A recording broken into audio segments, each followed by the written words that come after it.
Hello, everybody, and welcome to the HuntScience podcast. I'm your host, Eric Lance, a professionally certified wildlife biologist and natural resource professional, college professor, and owner of Land Source Consulting.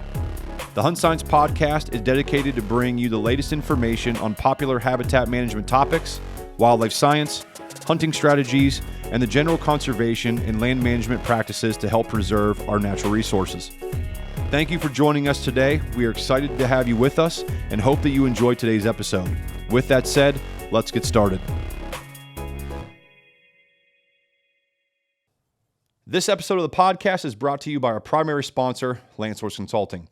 Land Source Consulting is an Ohio-based wildlife and land management consulting company that I own and operate not only here in Ohio, but through the Midwest and beyond. At Land Source, we work with private landowners just like you to build and develop those property-specific management programs to help bring the goals that you have on your property to life. If you're interested in getting more information on who we are and how we can help you, please visit us over at landsourceconsulting.com. There you can check out the different service packages and capabilities that we can provide. We would love to hear from you, so don't hesitate to reach out to us and schedule that free consultation either through our website, or you can reach out to us and connect with us on our other social media platforms such as Facebook and Instagram. That's landsourceconsulting.com, building relationships for a more sustainable future. Hello, everybody, and welcome back to another episode of the HuntScience podcast. As usual, I'm your host, Eric Lance, welcoming those who are new to the show and, of course, welcoming back those who are recurring listeners.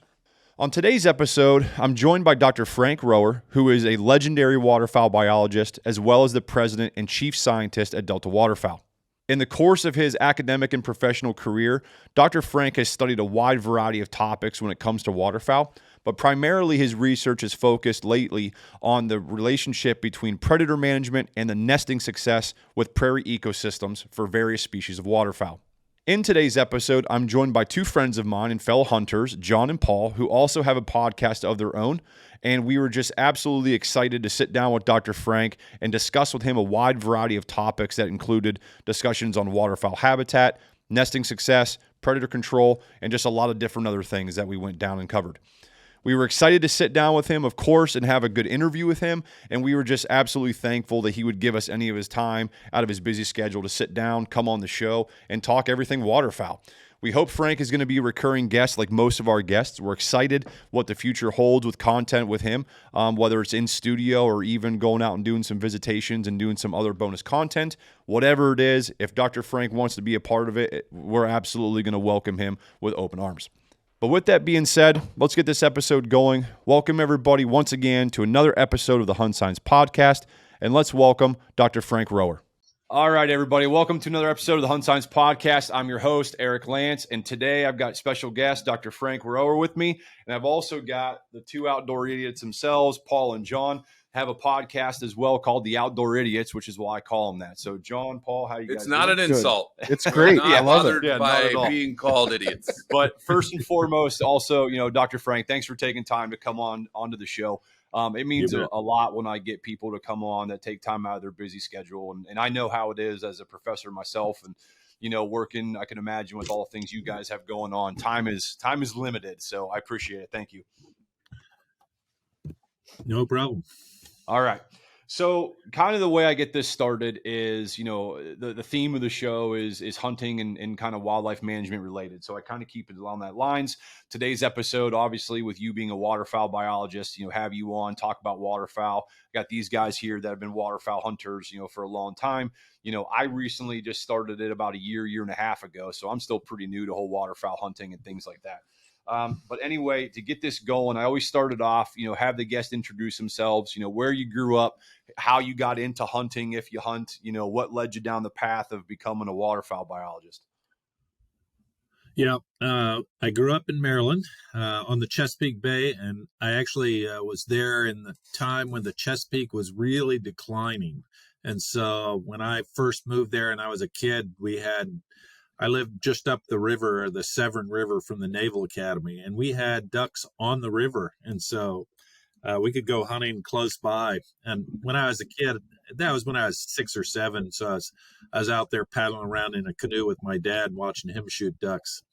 And then the Chesapeake really fell apart. All the submerged aquatics were killed off, and and most of the ducks moved out. So by the time I started hunting, we were hunting public areas in Maryland, and it was pretty tough. I could get 2 black ducks or 1 black duck, whatever the feds set the limit at, by jump shooting, but getting another duck on a 3 duck limit was a big deal for me. So, and then I happened to go out to Kansas, and my brother's 12 years older. He was in science, and he was doing a degree out in Kansas, Lawrence, and I went out there duck hunting, and I thought I'd found heaven. Like, you could shoot 5 mallards, and it was like, holy Christmas. So I went to school at Kansas State and had a wonderful time. I love ducks, and another good luck event. I found out about this place called Delta Waterfowl, and so as an undergraduate, I applied to work there. And of course, the first summer they turned me down. Hell, I was a freshman, and then I just completely bothered the scientific director over the next year. Went to science meetings and basically walked around behind him until I was such a nuisance he had to hire me. So I started working at Delta in the mid 70s, and that was really a game changer. I was a student assistant, a technician for other folks working on their masters. So I fell in love with ducks and had the good fortune of finding out about Delta. So went to school, did a master's out of Washington State, PhD at University of Pennsylvania, both working through Delta Waterfowl, and loved that. And then spent a few years away from Delta, and then got my first job at Louisiana State University as a professor. And I was down there signing my contract, and Delta approached me about being the scientific director. So I've had this relationship where I was a professor for 21 years at LSU, but also running the science programs at Delta. So that's my background. So Gotcha. It was a little longer than you probably wanted. Oh, no, that's fine. That's perfect. Yeah. 21 years as a professor. My God, I've been doing it for 8, and it's just like, whew. You guys got anything? You guys feel free to chime in too. Like, don't be, I know you guys are not shy. Oh, no. So. We'll be happy to do so when the time calls for it. Yeah, for sure. So that's interesting. The thing that I always find interesting, and we were talking about this off air, is I'm always fascinated with, the kind of the hunting culture of different areas, especially when it comes to particular species. My focus is white-tailed deer a lot, with upland game birds as well, trickled in there. But, these guys can speak to it probably more than I have. And me being a new waterfowler, it's not for a lack of not wanting to do it. It's just over all the years that I was a late bloomer when it came to hunting. I didn't start hunting until my early 20s. But, it's a lack of access to areas that have opportunities for good duck hunting. And then if you do find something, even on public land, like John and I were talking about before, it's like you're competing with 30 other people, whoever gets out there first, and people messing with your decoys and just sky busting ducks coming in. Yeah. 100 yards away. Yeah, it's just, and it's very off-putting. So, here in Ohio, where we are, that's kind of what I was exposed to. The couple little times I did go out with somebody, it just wasn't good experience. I'm like, I got other stuff to do. I'm going to stick to deer hunting, pheasant hunting, that kind of thing. But in places that you've been, especially Louisiana, Kansas, those bigger places with birds, and I'm sure with Delta, you've probably gotten to, be exposed to other states and other, regions and things like that. What do you kind of notice across the ranges? Well, it's like you said, access is a big deal. So, I grew up and I didn't have any money, and so we certainly didn't have a lease. So I hunted public land all of my life. And so when I went to Kansas and you had all that land, and not public land, but even on the public land, it wasn't as crowded as in Maryland or in Louisiana. It's brutal. And so it's nice to have access where, you can really just ask farmers, like in Kansas. And in North Dakota, we have virtually no leasing yet, which is sort of surprising. When I went to Louisiana, I was so naive. I said, well, I'm going to go ask for permission to hunt. And people looked at me like I was from Mars. Like, are you kidding me? Everything here has been leased for 100 years. So there's no land that you can hunt other than public land in Louisiana, that doesn't involve a pricey lease. And so it's very different. And now, working at Delta, I get to go off and be guests at various places, and it's really fun to see the different clubs. You got $1 million buy-in clubs in California and other spots, and I've been privileged to hunt some really exceptional places, and then I've had my fair share of total disaster hunts where you got nothing all morning, didn't fire a shot. So it's a range. Yeah, I mean, what do you guys think, like John and Paul? Because, here living in Ohio, I mean, where we are sitting right now, I mean, there's a lot of water like around us. I mean, we've got, all sorts of lakes. We've got, reservoirs. We're an hour and a half southeast of Lake Erie. I mean, plus all the small pockets of private, water resources. I mean, you guys got to be just as frustrated as anybody too. I think more of it is a lot of people don't give permission out because, or at least I've found this, because of people previously ruined it for everybody else. Well, shoot towards the house. Oh yeah, that'll happen. And that's what we get. Like, I used to. Yeah. We had a really good spot that deer hunters ruined it for us. Yeah, because they got into a fist fight and they had to call the cops. Well, here in North Dakota, we have such great hunting, but Saskatchewan is like the Holy Grail, and so I was up there September 1, and I was a little surprised. I got turned down a couple of times, and it was exactly what you said, John. That some other U.S. hunters had come up and left gates open in one case, and the guy said, "No, I've had it. I can't afford to be chasing cattle around when guy leaves the gate open or does something, inappropriate." And so I got turned down at a couple of places, which is surprising because up in Saskatchewan, you can ask 30 different farmers and you'll get permission on most of them. But it was a surprise. Yeah, it's definitely no shortage of ducks. I mean, would you guys agree with that? I mean, in this area, it's a little different. Well, it's got its years. Unless we get a good freeze up on the lake, man, it's scarce for ducks. Or you got a good private marsh. It's geese for us. Yeah. It's more geese around here than ducks. Way more geese. Well, definitely more geese. Okay, so kind of as we move into this now, the whole kind of driving force behind this podcast is for hunters and enthusiasts, whatever you want to call them, to listen to this and the land management aspect, because I'm a big manager. I do a lot of restoration projects and things like that, so that's kind of where my driving force is. So kind of moving into that now, because of where we are, I know multiple people that have the urge to duck hunt, the want to duck hunt, and have access to private, water sources, whether it's an ag pond or something like that.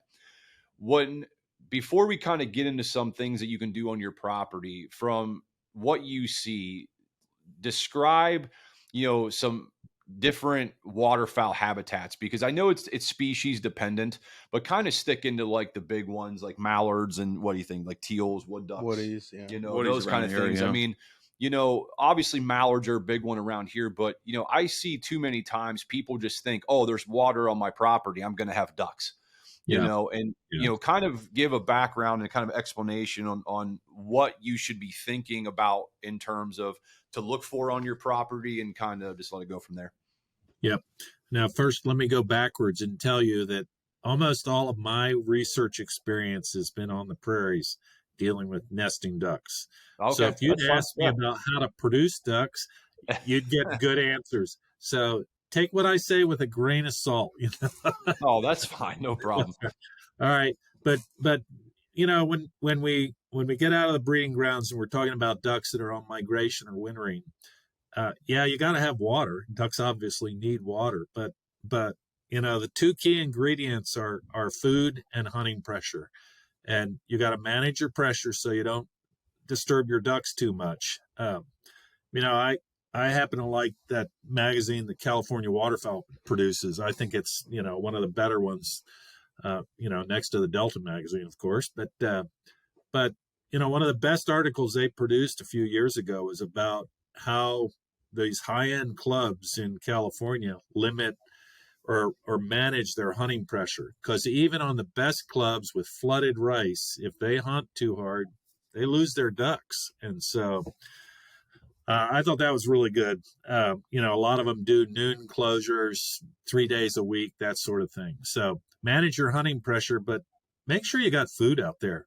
I mean, the thing ducks need in the winter is food. And so in the old days, guys used to think that the way to get food was to flood ag crops. And that sure works. When you flood corn, ducks like it. But there's a lot of evidence that moist soil plants really are, in a lot of ways, a better food source. And so I think that's one of the key things is dry an area out, get some moist soil plants in there. And it's pretty remarkable what's in the seed bank of most places. Delta did some seed bank studies, and we had soil that had been underwater for 30 years. And you pull that soil out and you put it in, dry it out, and we're getting moist soil plants germinating from 30-year-old mud. Now, I assume that the seed bank is being replenished by seeds floating out there and getting in the soil, but just drying a piece of property out and then letting the moist soil plants. You're talking about polygonums and smartweeds and the whole range of stuff. Yeah. I think that's the surest bet.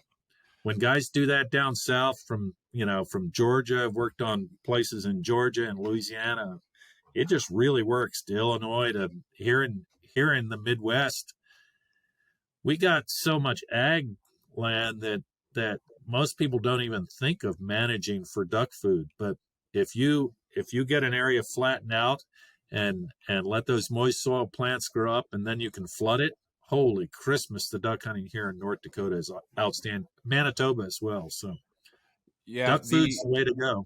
Yeah, the place I got to take you guys to that we can duck hunt this year on my buddy's farm. It's the same thing, because a lot of these agriculture areas up by us have these isolated wetlands. Like I do a lot of wetland permitting and things like that for the Army Corps. So, I'm out in these fields and, these isolated wetlands that are out there, and they're non-jurisdictional, but they're wetlands with wetland obligates. They've got rushes and sedges and, all the smart weeds and all the wetland, hydrophytic plants that you were kind of talking about.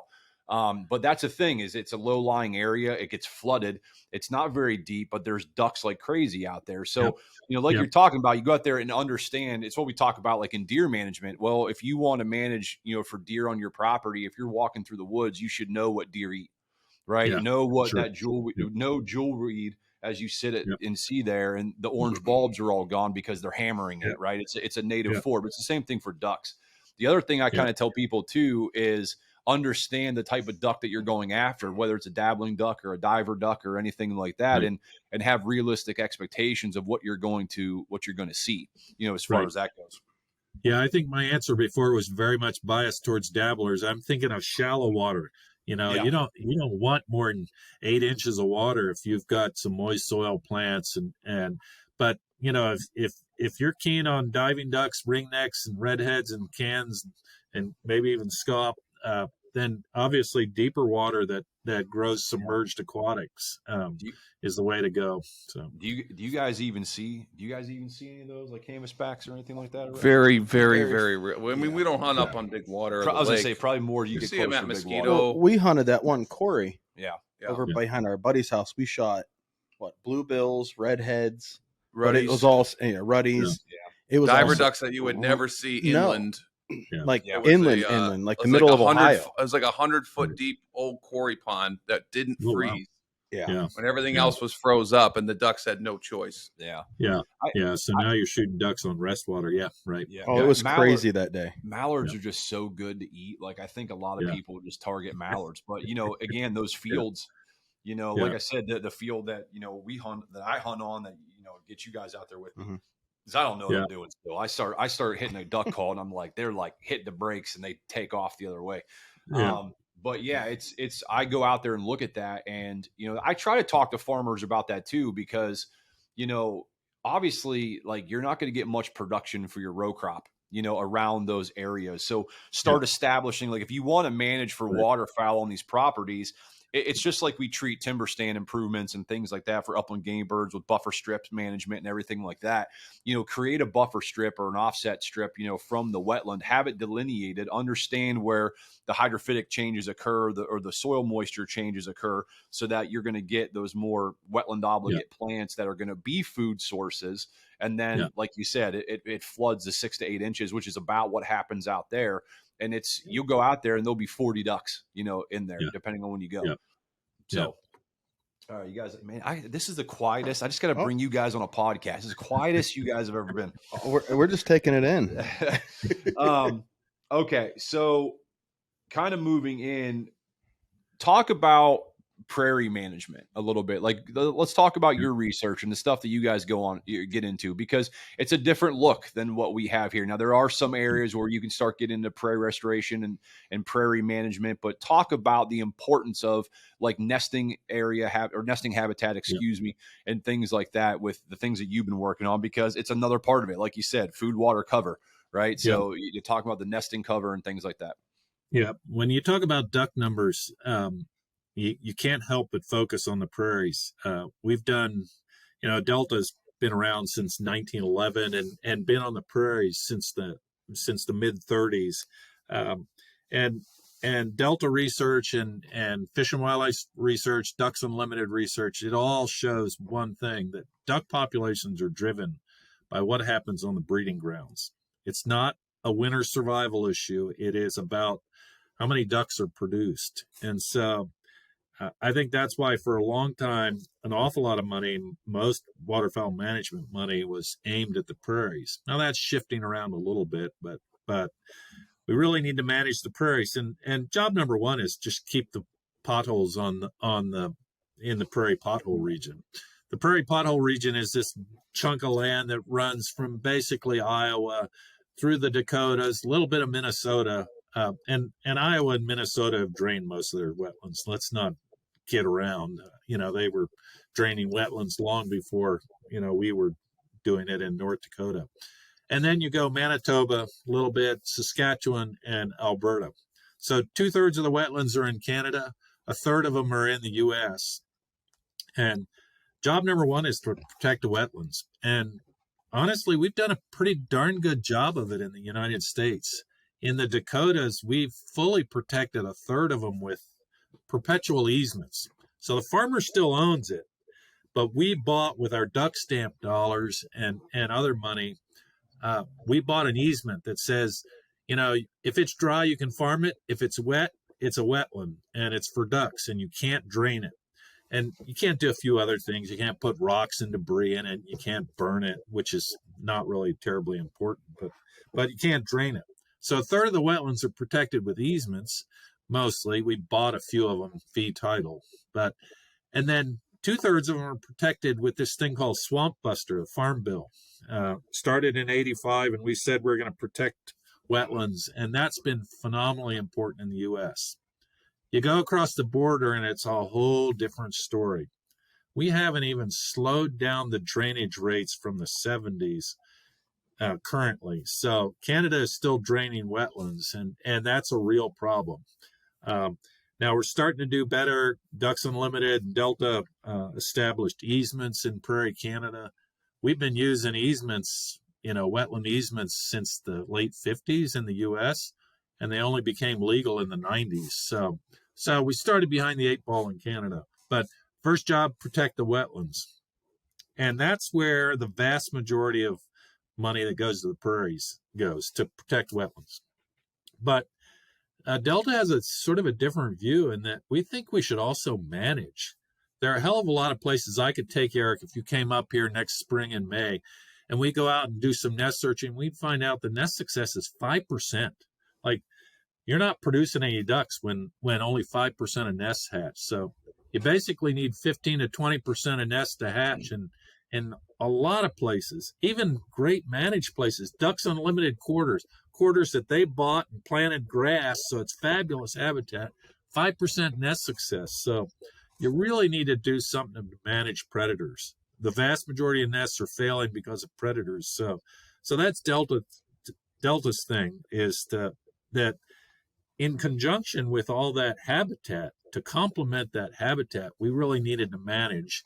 And unfortunately, it's about predators. So we've tried a whole variety of techniques to make more nests hatch, and only 2 of them seem like they're very efficient.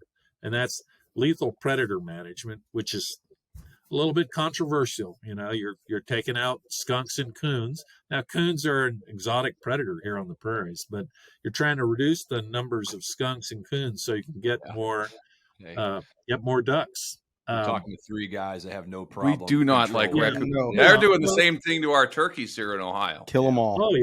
Oh yeah. Predator management is, we wouldn't dream of releasing black-footed ferrets. Here's an endangered species we're trying to reestablish. We wouldn't dream of doing that without first eliminating the coyotes in the area so the ferrets can get established. And the same thing with pretty much most endangered species. Frank, hold on. So we lost you there for about 30 seconds. Oh, okay. All right. So the other technique that, aside from direct predator management, is to put up nest structures. Can you still hear me? I lost video. Yeah, I got you now. Are you talking like hen houses and that kind of thing? Hen houses, yeah. Hen houses are remarkably effective. We started testing them in the 90s, and it's amazing. We'll get 80% use rates routinely in parkland areas and fantastic nest success. So you can take mallards from 5% nest success up to 60%, and that that means a huge difference in duck production. So. Yeah, I was talking to, so I recently just joined our local branch of Delta, Waterfowl. Cool. I've been a Ducks Unlimited guy for forever. Yeah. Right. But I was talking to Jeff here, who runs the Mahoning County one. And, I told him the same thing. I'm like, there's just not a lot of conservation groups, in our area that are not just like a little fraternity to get away from the wife or something like that for a couple hours. Cause I've gone to a couple of them, and it's like, all right, man, like I want to, volunteer, with my background, I can be of help, but I also want to do it just to make, populations better, whatever it is, talking to these guys, same thing. And, Jeff is doing, I haven't seen any of them yet, but he does a lot of hen house work with a lot of the ODNR properties around us right now, which is going to be pretty cool because, now that I've talked with him and being able to help him, and I've talked to the university that I teach at about doing some stuff on our big wetlands up there and using that as wildlife study areas. And, I'm trying to talk them into offering like a waterfowl and upland game bird ecology class and, all this stuff. And that's the kind of stuff that I enjoy getting into. I can take my kids out and they can go out there and do their thing. I can fly the drone and help do brood surveys or, whatever it is. But yeah, the predator thing is an issue. I don't think there's a species that you're going to manage for that predators aren't an issue. And people that get bent out of shape over predator management, it's like you're very naive. Yeah. When you think it's not that we're out there, just onslaught taking these things out. I mean, there's a reason for it. And you look at, the feral cat issue, with upland game birds and everything like that. It's like, I mean, there's problems out there with predators that, if you want to have these resources, which let's face it, wildlife are resources, recreational resources, food resources, depending on how you use it. If you want sustainability in your resources, you have to manage all aspects of it. And predators is part of it. Yeah. The predator can be the hunter. The predator can be the raccoon. The predator can be, name the species, and you can't have, one side of the coin only. You got to have the good and the bad with it. I mean, we see it with deer too. I don't know the numbers with deer, but the coyote predation on fawns, is maybe not as high as what we originally thought in the past, but it's still a problem, and the fawn recruitment and success of that is an issue as well. So with ducks, it's always interesting to hear, kind of how you offset that, because I mean, what else are you going to, ducks have, nest raiders. When you start including, nest raiding predators as well, you exponentially increase the number of species that now you have to worry about. For sure. Yeah, we certainly see it on the prairies, and we get guys that say, well, we need to protect all the wetlands before we try and manage. Well, that's going to take us 300 years at the rate we're going. Yeah. And so, I think duck hunters in the meanwhile would like to see better fall flights. And the way to do that is is do some predator management. And we're not talking about, we just launched a big program. We're going to raise 1 million ducks a year through, these sorts of management efforts, hen houses and predator management. And people say, well, you can't scale that up. We're not talking about trapping the entire prairie pothole region. In fact, we're talking about trapping just the best of the best. 2% of the landscape is where we would trap. And that will result in 1 million extra ducks flying south. So that's a pretty substantial increase in ducks. And the cost is nothing compared to what we spend on habitat. So, we think it makes sense. Who does the predator management? Is this something you guys do, or is this something you outsource? Because, where I'm going with it is it always goes back to where I have conversations with a buddy of mine that runs our local National Deer Association branch down. It's about 45 minutes, an hour away from us, but he's got a lot of property, and we talk about predator management and stuff. And it's like, well, who wants to go out and help us, do some predator control on the property? And everyone's like, everyone wants to do it until it comes time to do it. You guys know how it is. It's like, hey, next Saturday, I don't have anything going on. You guys want to go out in the woods and set some traps or, whatever it is. And like, yeah, man, it sounds awesome. Yeah. Then that night, the day before, you can't, they're not answering their phone. Right. So we basically contracted out. So we get local guys that are trappers. And most of them are trapping in the fall for coyotes or something that's worthwhile. Nobody traps skunks. And we pay them a reasonable salary in the spring to go out and intensively trap. And basically, we've found that if you're going to do this, you got to go all in. You can't do it part way, or you really don't have any impact. And so we hire local folks from Saskatchewan or Manitoba or North Dakota, and they trap a block. And the block's pretty big. We're talking about township-sized blocks, 36 square miles. But they can have a heck of an impact on duck production. We can take areas from 5% to 50% without too much trouble these days. Yeah.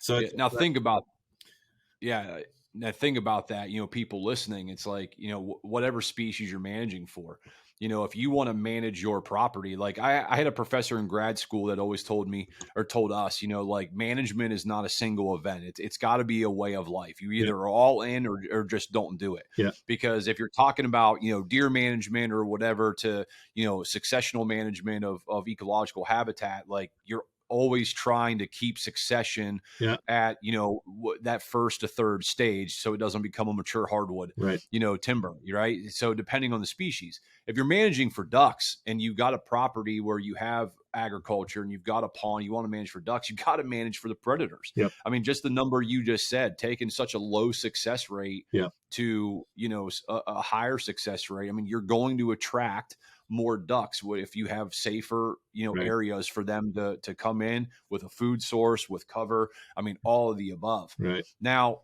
if you could pass those stats along to the boys at the NWTF there, Frank, that would be fantastic, because they're not doing shit for predator management out here. And they actually frown upon it. Yeah. And our turkeys have been hurting for, the last 10 years. The population has just dwindled, and they're doing all these studies to figure that out. And it's very obvious, at least to, us boots on the ground guys, no one's trapping coons or coyotes anymore. The pelts are worthless. Well, and that's crushed them. And we know that because one farm we hunt, our buddy trapped 68 coons last year. Yeah. And turkeys, I mean, their population's better than ever. He's got so many turkeys. Yeah, it's funny. The professionals in other fields are honestly, they're just kind of want to stick with the Aldo Leopold. No, I can't manage predators. And you go down south in Georgia, and those big plantation owners know that they manage predators if they want to keep their turkeys. And yet the professionals are still sort of putting their head in the sand, in my opinion. Yeah, I've got some guests lined up that are, PhD researchers in predator management, with coyotes and stuff like that. But, the one thing I always caution people, because everyone's like coyote. And it's like, you got to be very careful on how you approach the management of coyotes because of, the compensatory reproduction. And it's like, if you're not taking 70% of those coyotes out, you are doing more harm than good. I mean, you're going from, a 6 pup to a 10 or 11 pup, breeding season, and then you've exacerbated the problem, so I tell people with coyotes, I'm like, you really need to have a really good understanding of what your coyote population is, and is it a transitory coyote that's coming through, or is it a resident population? I mean, there's more to it than, us three going out there with some night vision and a permit and, and a rifle and just shooting coyotes. I mean, that helps. But if you got a population of 15 and you only took out 4, like, well, next year you're going to have a problem, because they're going to compensate for that, Right. But raccoons and stuff, like, Paul said, I mean, that's not hard to do. I mean, as a landowner, you can go buy some have a heart traps. You can bait the things, put them in there or have someone that knows what they're doing. I mean, the management does not have to take a ton of time. Right. Yeah. Coyotes are interesting here on the prairies. You're talking coyotes, and I think your reference was deer, but here on the prairies, when we're thinking ducks, coyotes are kind of an odd one because, that old saying, the enemy of your enemy is your friend. Well, our biggest, most significant predator when they're abundant are red fox. So red fox have some interesting behavior. That's what I was going to ask you. They can capture females on the nest. So they hunt upwind, and a female's job is to stick tight on the eggs, because if she flushes, she's giving away her nest.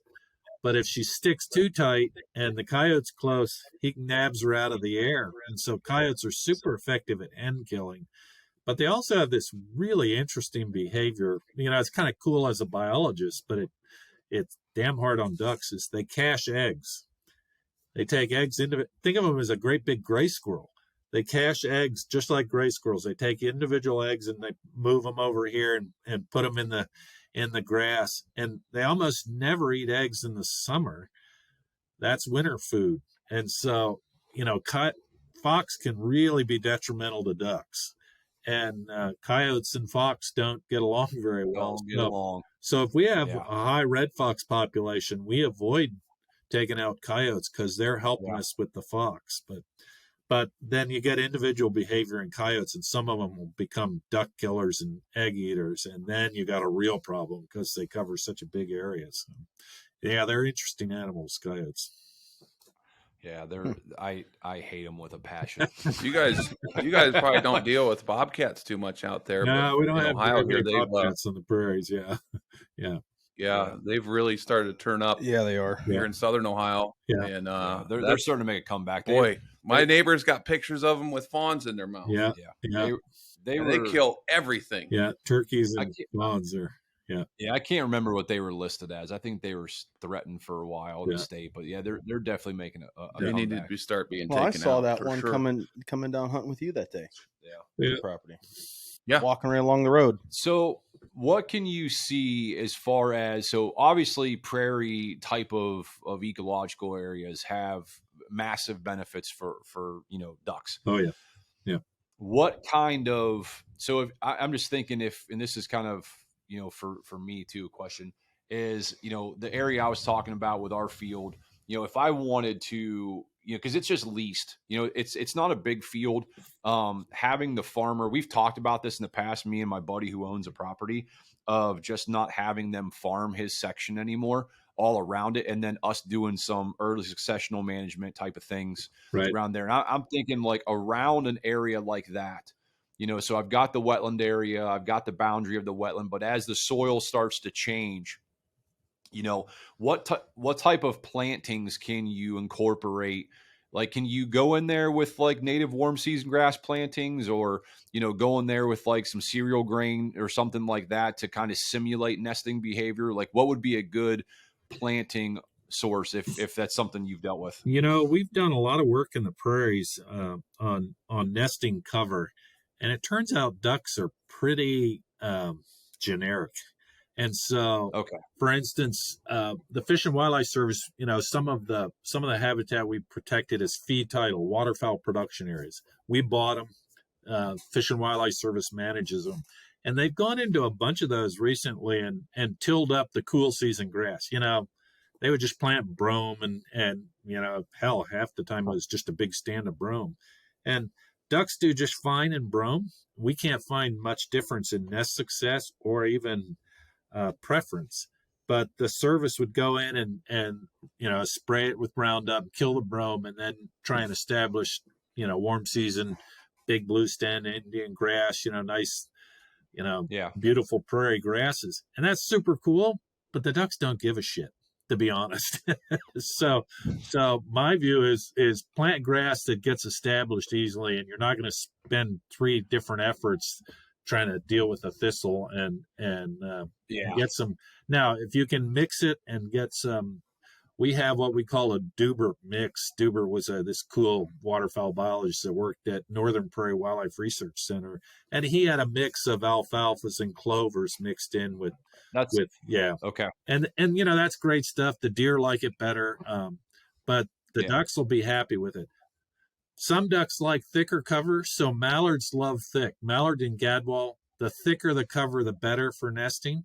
Teal and pintails, they like it thinner. So, some sparse ass brome that looks bad, it looks good to a pintail and a blue-winged teal. So, and that's kind of where I tell people, like, you have to understand when it comes to managing your property, like, understand what your actual goals are. Right. Because if you start, allowing brome and stuff to take in, like, deer don't care about that, So it's like, that's why I was asking if you can go in there, with, native warm season grass plantings in the growing season, to get more bunch grasses type of things and make it thicker, have some mixtures in there with clovers and the alfalfa, like you were talking about. So I can satisfy my deer management, but I can also, as I get closer to those wetland fringes, I can also provide some nesting habitat, cover for ducks, nesting habitat and stuff like that as well. So you brought up pintail, kind of steering off a little bit. Why are pintails, why are they having such an issue? Like, what's causing the big issue with pintails? You remember a few minutes ago, I was talking about what drives duck numbers, and it's driven by the prairies. And so pintails, and I just mentioned pintails like sparse cover. I think pintails evolved in the western prairies, the dry areas of Saskatchewan and Alberta, and that prairie out there, when it's dense and lush, it's a foot tall. It ain't a 6 foot tall big blue stem like you see in Iowa. So they like this sparse cover. Well, in the 80s, we had a major drought. You weren't duck hunting back then, but we dropped to record low numbers, and the duck seasons. You've probably experienced these liberal seasons of recent 2 decades, but in the 80s we dropped back to 30 days and 3 ducks in sort of the Mississippi Central Flyway, and that drought hit the prairies really hard. That's why the ducks declined. But what happened is in Prairie Canada, we wildlife biologists didn't notice it until after the fact, but there was an ag revolution. The guys in Prairie Canada used to come in, they'd cut their wheat or barley or whatever they had, and it was mostly cereal grain back then. There wasn't, you couldn't have found a field of soybeans in Canada. And so they cut it, and then they tilled up the stubble because they wanted to be ready to plant in the spring. But in the 80s, the ag scientists at University of Manitoba actually said, whoa, what you should do is leave that stubble on the landscape. It catches the snow, because our biggest production problem in Prairie Canada for wheat is moisture. And so they completely changed in the 80s. Well, in the 80s, we had a drought and everything was dry as hell, so we didn't notice. But in the 90s, when the water came back, then we had a problem for pintails. The water comes back, and all the rest of the ducks do great. Mallards, teal reach record high numbers. And pintails never get off they increase with the increase in water, but they do terrible. And it turned out what happens with pintails is they got caught in this ecological trap. Now, in the old days, they'd come back to the farm prairies and they'd see black dirt. No pintail's going to nest in black dirt. But nowadays, they come back and see that wheat stubble and they say, hey, that's nice looking prairie. And they nest out there. And And I actually thought that they would do really well until it got tilled up by the farmer. But they have terrible nest success in stubble. The predators aren't walking around catching voles and finding pintail nests. And then if they do manage to escape the predators, guess what? John Deere is a super effective predator. He doesn't miss any nests. Yeah. And so pintails are nesting in that stubble, and it's this ecological trap. So they're never going to get back to 6 million. In the old days, we used to have 6 million pintails. Well, we aren't getting there. We're real lucky when pintails get back to 3 million. So we're in this new ecological situation with pintails. And until something changes on the prairies. Now, you mentioned crops. Winter wheat is great for pintails. It's not high enough in the spring that they'll nest there with their first nest, but they'll re-nest in it when it gets up a little ways. The following season when it gets up higher. So if we get winter wheat well established in Prairie Canada, then pintails will start to make a recovery. But right now, the winters are just too damn hard, and so they don't plant much winter wheat. You go to Kansas and there's nothing but winter wheat. Well, not in Prairie Canada, not in Saskatchewan and Alberta. So, but that's the hope for pintails. But meanwhile, we had a drought last year. We counted ducks this year for the first time in a few years because of COVID. We'd skipped 2 years of counts, and pintails were at record low numbers. It's the combination of stubble on the landscape, attracting them to nest in it, and then low water. So, I got would question about the opposite end of the spectrum there, Frank, with these snow geese. Yeah. Right. They're becoming a problem at this point. Yes. Right. Well, they've been a problem for a while. So, we used to, snow geese used to be protected. And now, of course, you have spring conservation seasons because they're eating themselves out of house and home on a few places in the Arctic. And snow geese were something that were really interesting. Basically, we've seen an ecological change in snow geese where they probably were winter limited. They had this tough life in the old days. They would live in the Arctic and breed in the Arctic, of course, and then they'd fly down to coastal Louisiana and Texas, or greater snow geese on the East Coast and, in the Delmarva Peninsula and the Carolinas and Virginia. And they would grub up Spartina. Well, that's a hard way to make it through the winter. You're grubbing out the roots of this damn salt grass. And when they made the transition to saying, whoa, there's a way easier way to live through the winter. Let's go forage in a winter wheat field, or let's forage on the waste grain in rice or corn. And that gave them this ecological release that they used to be winter limited, and now they're not.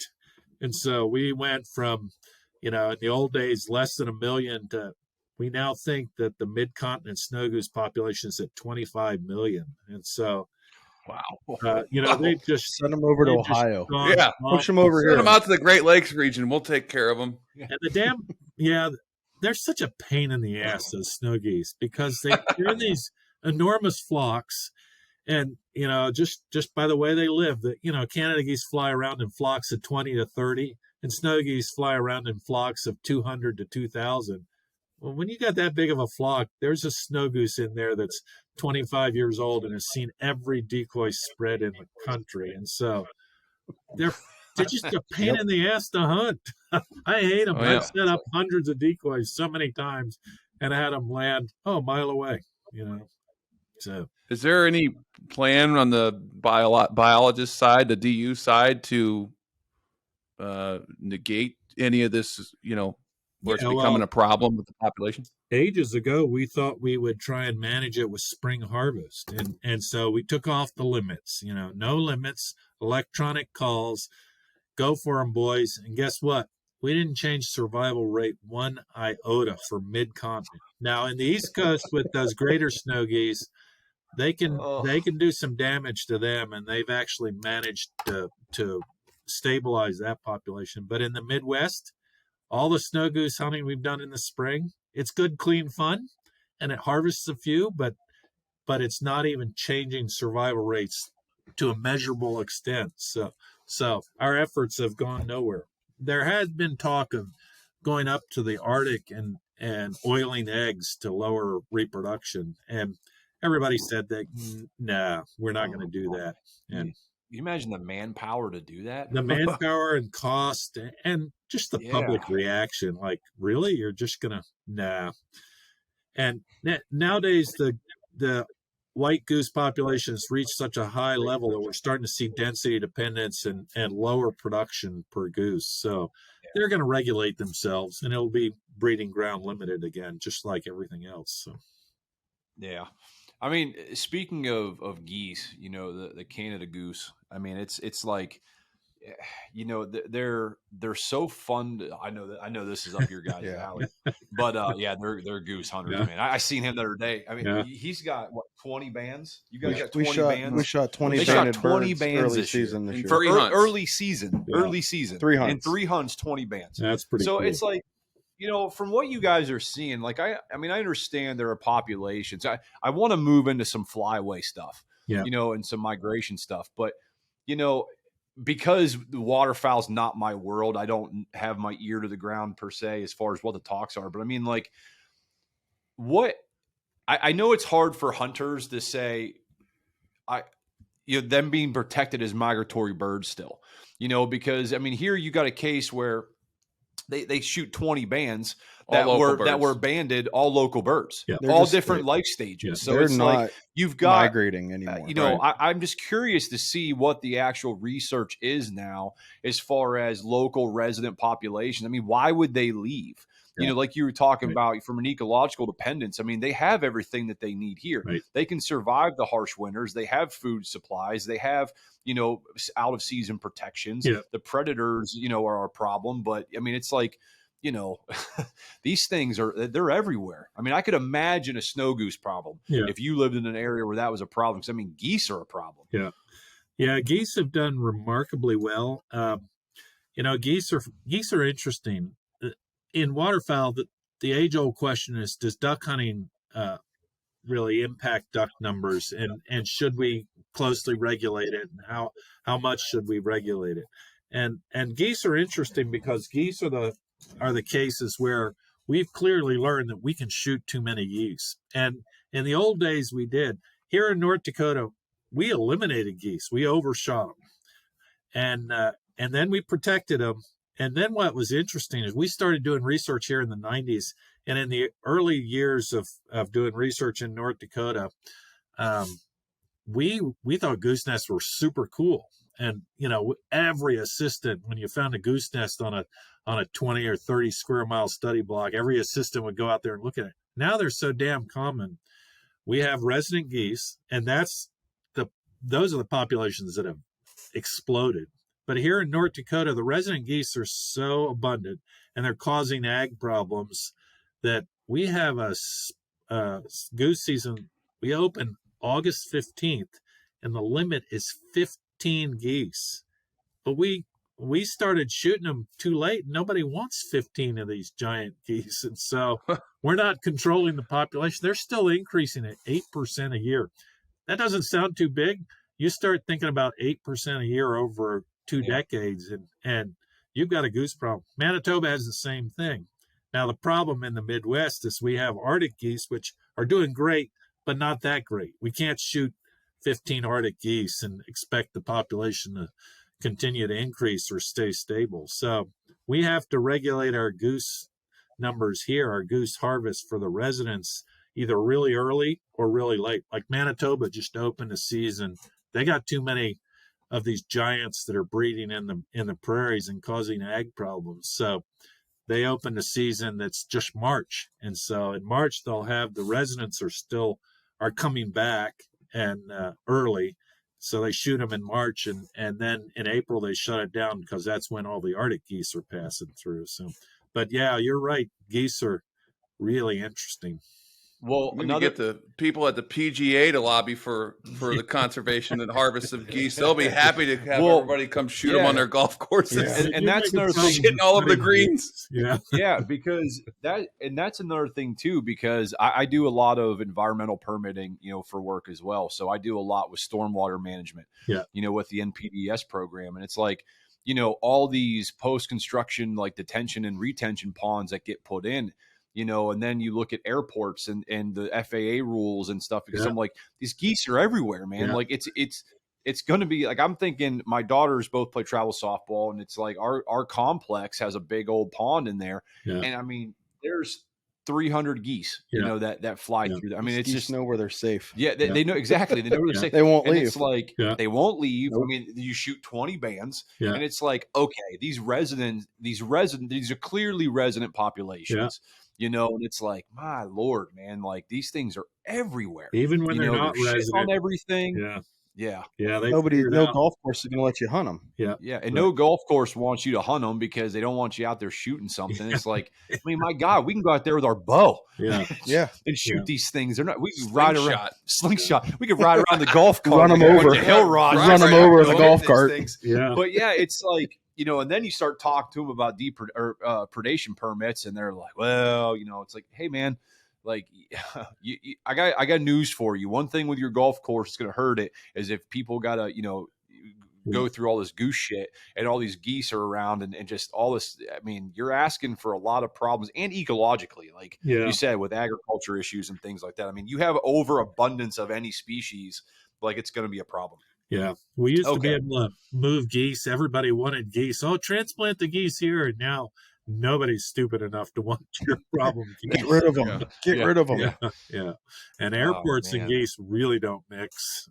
When you start looking at bird strikes and stuff like that, I mean, that's the thing too. You start looking at these different permits and things, and I've been wondering why. I know it's kind of off topic, but like you gotta. I think you need to bring people to the table that can explain the problem, because it's like when you have these construction permits and things like that with specific areas like airports, it's like, hey man, like you have FAA rules, and obviously you've got people flying in planes. Like you can't be seeding with the same stuff. You can't be attracting, it becomes a problem that I don't think people really are aware of until it's too late. Exactly. I kind of want to move into some flyway stuff as we kind of wrap it up, because I think migration and understanding of the different flyways and going into a little bit of that, people see, well, why do we have such an early teal season? Because they migrate so early. They're one of the early migrators. Exactly. So, if you could kind of go through, some of the major flyways and kind of talk a little bit about the importance of understanding the flyway in your area. Yeah. We'll start out east in the Atlantic Flyway. I grew up there, and I have a soft spot for guys that are trying to hunt in the Atlantic Flyway. It's tough out there. They've recently had real problems. They divorced themselves from mid-continent regulations a bunch of decades ago because Atlantic Flyway mallards were doing really well, and they didn't want to be, bogged down when the Midwest had a drought and you're going to cut back on season lengths or bag limits. They wanted to stay away from that stuff. And that came back to bite them recently. The Atlantic Flyway mallards started to decline. And honestly, nobody is doing enough research to understand why. We did know that the decline was mostly on the U.S. side of the border. So the ducks breeding in the, New York and in the upper Northeast were declining for whatever reason. And meanwhile, Canadian mallards were doing fine. And so, Atlantic Flyway hunters got a kick in the pants because the duck bag limit for mallards went from 4 to 2. Now, the good news is we've done a bunch of work with a biologist at Syracuse University, Mike Schumer, and he's done this cool analysis. You take wing feathers, you grind them up, and you look at the isotopes in them, stable isotopes. And he found out that, in fact, most of the mallards harvested are coming from Canada. So we really should have, probably not basically limited hunters so much. And I think that's the way the service models are going nowadays. So, and of course, the Fish and Wildlife Service, the U.S. Fish and Wildlife Service, is the gatekeeper. Ever since the Migratory Bird Treaty Act, they've sort of had the final authority. So they set the regulations on how many days you can have and what the bag limit will be, and then states, have to operate within that. And I think it looks good for the Atlantic flyway for getting back to a 4 mallard limit. So that's good news for the Atlantic flyway. A little bit of other good news, that Canada goose population has been withering. When I'm talking about that Canada goose population, I'm talking about the ones that breed up in Canada on the Ungava Peninsula, and they've had a string of really bad years. And so that's one of those goose populations that's really been on a roller coaster. When I was in Maryland, we had 90-day goose seasons and 3 bird limits, and that was too high. And so they went from 800,000 down to below 150,000, closed the season completely for about a decade. The geese recover, and then the geese had just a bunch of bad breeding years. And they've been at a 1 bird limit for ages, which amazes me. You have so many dedicated hunters. They're so into those Canada geese on the Delmarva Peninsula, but they kept at it. I kept thinking, come out to Bismarck and shoot 15 geese instead of shooting 1. But road trip, boys. We're headed out there for road trip. Anyway, road trip, yeah. But the goose population had a good breeding year finally, and is getting better. So that's good for the Atlantic flyway. And also the Atlantic flyway last year had a pretty good duck production year, and this year the numbers look pretty good. So Atlantic flyway's not doing bad. An awful lot of the ducks coming to the Atlantic flyway, the blue wings, the pintails, the gadwall, they're coming out of the prairies. So they're tied to the prairies just like most flyways are. So I can't imagine that. So go ahead. Mississippi and Central Flyway have had it pretty good for a bunch of years. We're still in liberal bag limits, so we have 60 days and 6 ducks, and so that's good news. And this year we had good duck production. We didn't have a great spring population just because last year was dry everywhere. But one of the cool things about coming off a drought is droughts obviously hammered the ducks last summer, but drought also hammers the predators. So this year in our nest searching, we found some of the highest nest success I've ever seen in my life. And, I've been nest searching for 50 years now. And it was really high because predator numbers were low. On our consistently trapped sites, we got about half the number of predators this year as in prior years. And that's not because the trappers were, at the bar drinking Miller. They were trapping their ass off. Just the predator numbers were low. They'll rebound this year. Like you said, predators have incredible reproductive rates. So, trapping is an every year event. But we had good production this year. So the Mississippi and Central Flyways will have a good year this year. Now the Pacific Flyway, they're in some trouble. You can't watch the news without knowing California's in a drought situation. It's been bad for years, and so they haven't produced local ducks like they normally do, and so they're completely dependent on prairie ducks coming out of the western prairies, Alberta and Saskatchewan, and from Alaska. So, but overall, California is crazy. The goose numbers are off the charts. They actually have, in some places, more geese than they want, because when you have that many white fronts coming in, they're eating all your mallard food, and then your mallards are eaten out of house and home by the geese. So, in a lot of places, they have 15 goose limits now for geese that not too long ago, you could only shoot 2 white fronts, and now you're shooting 15 a day.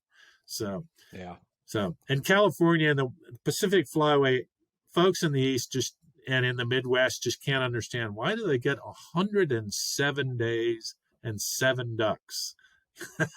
Their seasons are like almost twice as long as here in North Dakota.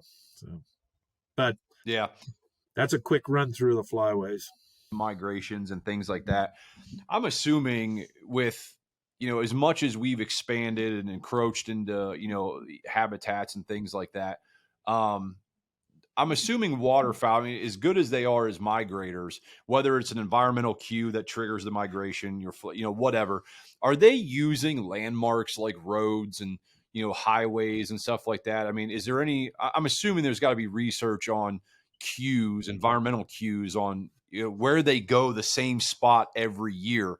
There was probably something ecological that before happened, but with the expansion that we've put on the landscape, does that play any role in influencing their travel patterns? Did I lost you there as soon as I asked the question about asking, as far as the cues.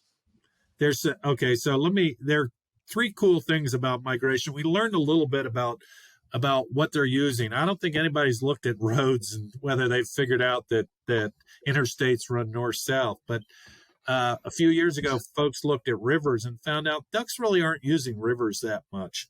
We're learning tons nowadays because of these new satellite transmitters.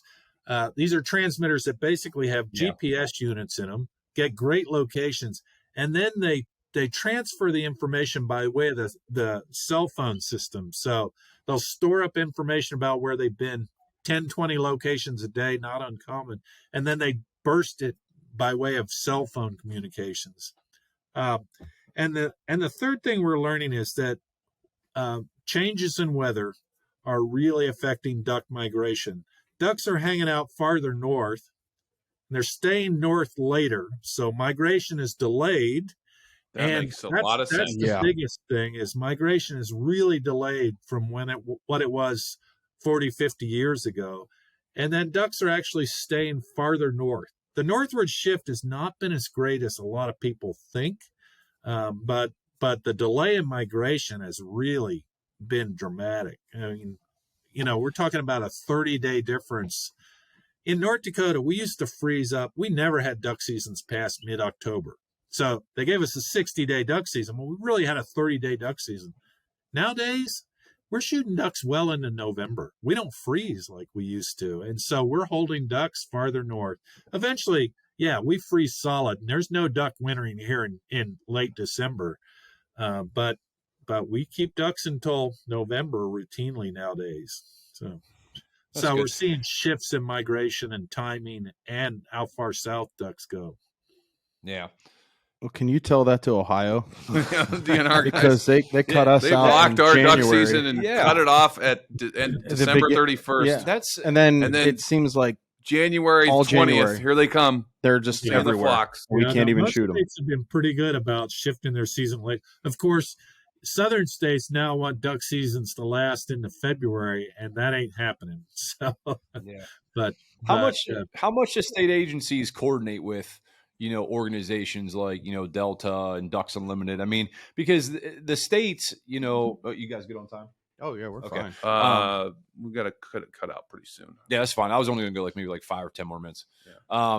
With how much we'll kind of end it up. I mean, how much coordination is there that you guys have with state and federal agencies as far as, you guys are actively doing research. The universities are doing research. You're doing, partner research with them. I mean, are they approaching you because of limited manpower as the kind of experts that are focusing on these things as far as how to set their limits or take that into account? Usually not on limits. Usually the state guys want to manage, their own and season dates are always a hugely contentious issue. Like I've been involved in, I lived in Louisiana for 20 years. And when we were regulating every 5 years, basically you adjust your season dates and splits and it's brutal. I mean, you'll get one end of the spectrum says that we got to shoot early. And then the other end says, well, the ducks, as soon as we close the season, the ducks all arrive. Well, what happened is the ducks came out of hiding 10 days after the season ends in Louisiana because, you got a hunter everywhere in Louisiana. So 10 days after the season, the ducks realized that, hey, season closed. I can come out and be obvious again. But usually not so much on setting regulations, but a lot on research and management. We're working with folks all throughout the Mississippi Flyway on this satellite telemetry work to try and understand migration and movements. How much refuging is there? I mean, how quickly do ducks learn there's the refuge? I need to be inside the refuge or I'm going to die and that sort of thing. So how much, that's awesome. How quickly do they go nocturnal and feeding? Yeah. Okay. Well, let's wrap this up. I'll give you, if you want to wrap in, plug Delta, what you guys got going on, and anything in particular that you guys you want to throw out there. Well, Go ahead. I think one of the coolest things about Delta is not only, our focus on the prairies where ducks, breed and what drives duck numbers, but we're also really, we have this line that we're the duck hunters organization, but I really believe that when somebody calls up and says we got a problem with the access issue, they're going to close my favorite hunting area because it's close to, where they built some houses. Delta will be there to help, and I really like that. We've got a university hunting program. I'm very worried. Hell, I was a professor for 21 years. When I first went to LSU, everybody in wildlife was a hook and bullets person, and when I left, 70% of the students had never hunted. That's in Louisiana, the sportsman's paradise. And so we started a program called the University Hunt Program, where we're trying to get those university kids. And those are the kids that are going to be regulating us hunters in 20 years. And so we need to expose them to hunting. And we started the University Hunting Program. And I think that's one of the coolest things is let's show those students who really manages wildlife, and so we take university students that have never had the opportunity to hunt. We take them out. We used to go to state land. Now we go to high-end clubs. These rich dudes are quite willing to let these kids come on and hunt, and they see the level of management that hunters have put in. And so that's a cool program. I really like that program. So I obviously been drinking the Delta Kool-Aid for a long time, but I think we do it right. We focus on, we know we're here because of hunters. We're trying to improve the population for hunters and trying to improve the environment for hunting. I hate to think about hunting being banned, in 50 years. I want to see it go on for 500 years. So. Yeah, for sure. Yep. All right. Well, you guys great talking with you guys. Say anything about your show? So you guys plug your any viewers podcast. Need a reprieve from the sciencey, a little more serious side, and you like hearing here we go, some outdoor comedy. The Outdoor Idiot Show, as the name would imply. YouTube, Instagram, Facebook, and I'll put a link in the description for everybody. All right, you want to say anything, John? No, I'm good. Thank you, Frank. Yeah, hey, thanks, Frank. Good talking with you guys. Enjoyed it. Yep, thanks. All right, till next time, everybody. And that's a wrap on another episode of the HuntScience podcast. I want to thoroughly take this time to thank everybody who has listened or even watched till the end of this episode and had the opportunity to hopefully enjoy the show that we put out for you. It's something that we're really trying to do and take notes and put good quality content for everybody to enjoy. We want to take this moment also to, if you enjoyed the show, check us out over on our social media platforms. Give us a like, give us a follow, check that bell notification, look for the content that we're putting out. Of course, reach out to us, leave comments. Did you like the show? We would love to hear your reviews of the show and any concerns that you have, any updates or any type of feedback to make our content better. We're always open ears for the people that are consuming our show and our content. We want to hear from you. What is it that you want to see and what is it that you would like us to do? If you want to check us out on any of our social media, first off, you can head over to our website, go to www.huntsciencepodcast.com. You can check us out on Instagram at HuntScience_podcast, or you can check us out over at our Facebook page at The HuntScience Podcast. Any of those is open. You can, like I said, feel free to comment and all of the above that you do with social media. I just want to take this time again to say thank you from the bottom of my heart for everybody for watching and listening to the content that we're putting out. It means the world to me, and I can't wait for you guys to join us on another episode. Until then, everybody, have a great day, and we'll see you next time.